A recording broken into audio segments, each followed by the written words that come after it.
Saudara, di balik panorama Sulawesi Tengah yang kaya akan budaya, ada kisah tersembunyi dari para pejuang perempuan yang jarang terdengar. Gerakan mereka dari napu hingga mori menorehkan keberanian berdiri tegak di zaman penjajah. Keberanian mereka menentukan gerak. Sejarah bangsa, namun hingga saat ini riwayat mereka tak terlihat di buku pelajaran. Lalu siapa saja mereka, para pejuang perempuan di Bumi Tadulako? Berikut liputannya untuk Anda. Di Indonesia, hanya sebagian kecil tokoh perempuan yang telah dinobatkan sebagai pahlawan nasional. Nama-nama seperti Raden Ajeng Kartini, Cut Nyak dan Dewi Sartika mungkin sudah sangat dikenal masyarakat.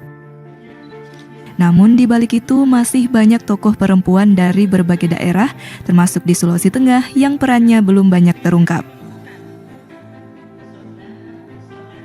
Sulawesi Tengah dengan 13 kabupaten dan kota memiliki sejarah panjang kerajaan dan perjuangan melawan penjajahan.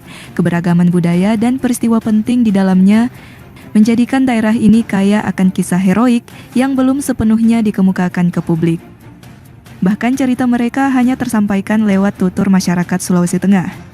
Akademisi sekaligus sejarawan Universitas Tadulako, Halyadi Sadi menegaskan bahwa berdirinya Sulawesi Tengah tidak terlepas dari peran pejuang perempuan.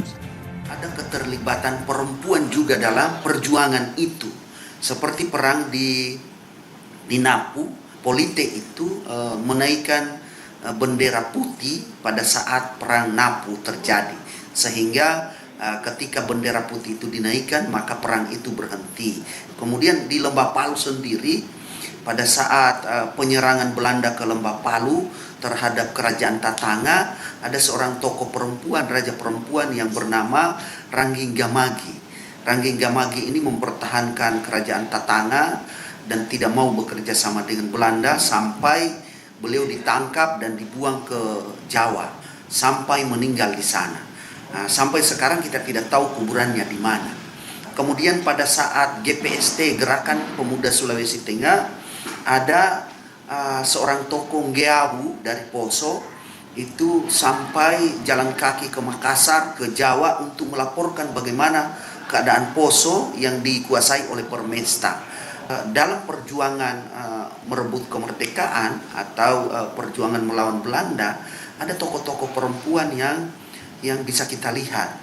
Nah, jadi sebenarnya tokoh perempuan ini kita juga sudah pernah meneliti. Rupanya di penelitian itu ada tokoh-tokoh perempuan yang terlibat dalam gerakan, baik itu merebut kemerdekaan, mempertahankan kemerdekaan, maupun bagaimana tokoh-tokoh daerah melawan gerakan separatis kedaerahan seperti Permesta.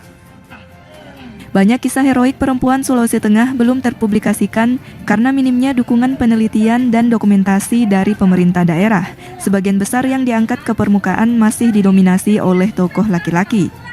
Halyadi sebenarnya berharap pemerintah kabupaten dan kota dapat mulai mendokumentasikan serta mengenalkan tokoh-tokoh perempuan ini kepada masyarakat, terutama generasi muda di sekolah-sekolah.